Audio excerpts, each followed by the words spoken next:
네, 사랑하는 계명교회 청년 모든 여러분들 반갑습니다. 금요일 아침입니다. 환절기인 것 같아요. 제가 이제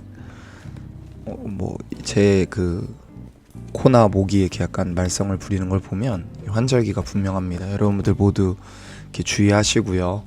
하나님께서 여러분들에게도 오늘 하루 안에 함께 해주시기를 좀 간절히 구합니다.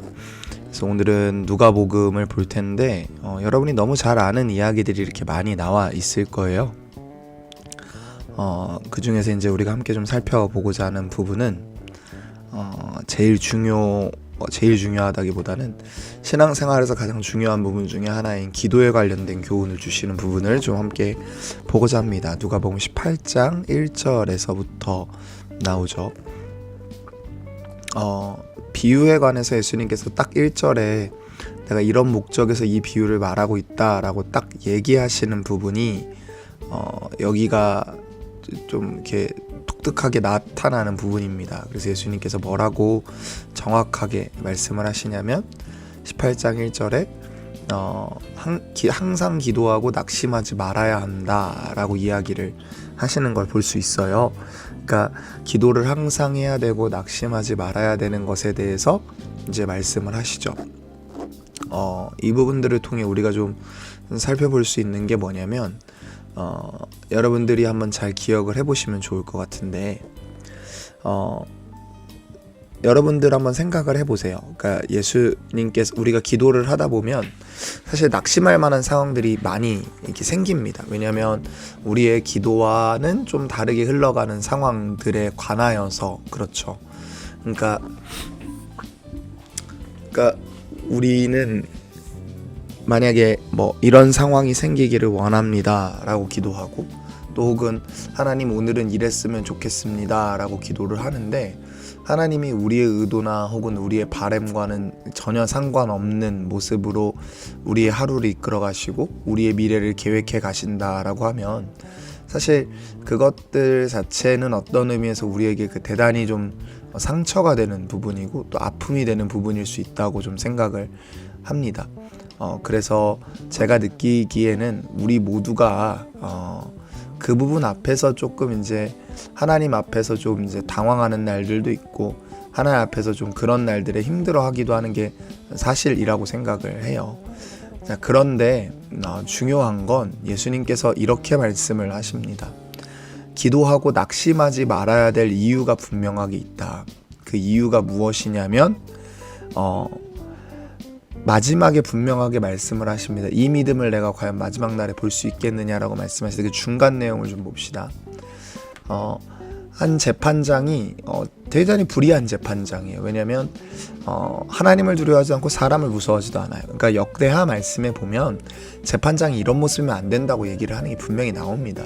그러니까 근데 한 과부가 있다는 건 여러분 아마 이제 여러 학자들의 의견에 따라 갈라지긴 하는데 이 과부가 아마도 그 자신의 어떤 그 재산을 좀 이렇게 뭐랄까 불합리하게 빼앗긴 좀 그런 케이스라고 좀 설명이 돼요.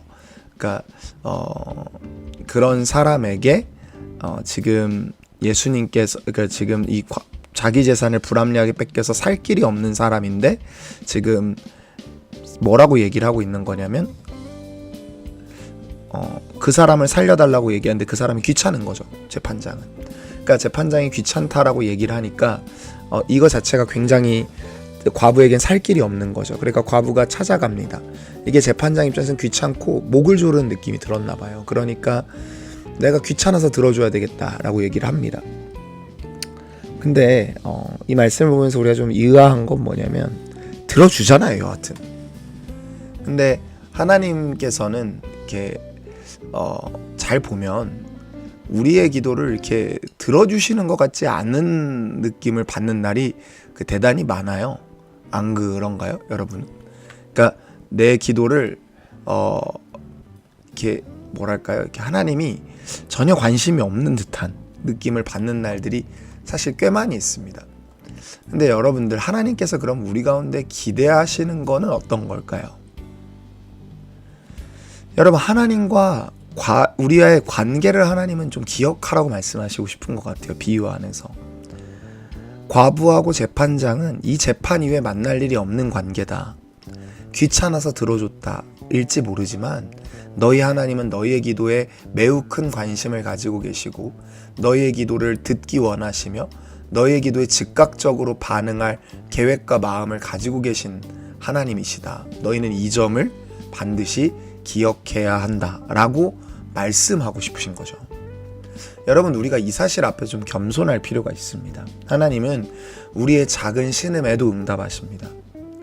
왜냐하면 우리의 기도는 예수 그리스도의 이름으로 드려지는 자녀의 기도이기 때문이죠. 여러분, 부모가 된 사람들은 알 수 있는 감정이 하나 있습니다. 자녀의 요청 앞에 부모는 마음이 쓰이고 자녀의 요청 앞에 부모는 어떻게든 해결책을 찾으려 하고 자녀의 요청 앞에 가장 좋은 걸 주고 싶어 합니다. 그래서 때로는 멈추라고도 하고 때로는 화를 내기도 하고 때로는 기다리라고 하기도 하죠. 하나님도 우리에게 그렇게 신실하고 진실하게 반응하신 하나님이라고 저는 확신합니다. 여러분, 하나님을 바라보십시오. 하나님을 신뢰하십시오. 여러분, 하나님을 바라보고 하나님을 신뢰하며 나아가는 여러분 모두가 될 수 있기를 주님의 이름으로 축복합니다. 그래서 주님이 내가 끝날에 이런 믿음을 볼 수 있겠느냐라고 하실 때 주님, 우리가 기도함으로 여기까지 인내했습니다라고 말할 수 있는 우리 모두가 될 수 있기를 주님의 이름으로 축복합니다. 기도할까요? 하나님, 기도가 참 무의미해 보이는 때이지만 여전히 기도를 신뢰하고 기도를 놓지 않는 오늘 하루로 살아낼 수 있도록 인도하소서. 도우시고 이끌어 가시고 함께 하실 것들을 믿고 감사드리며 우리를 구원하신 나사렛 예수 그리스도의 이름으로 기도했습니다. 아멘.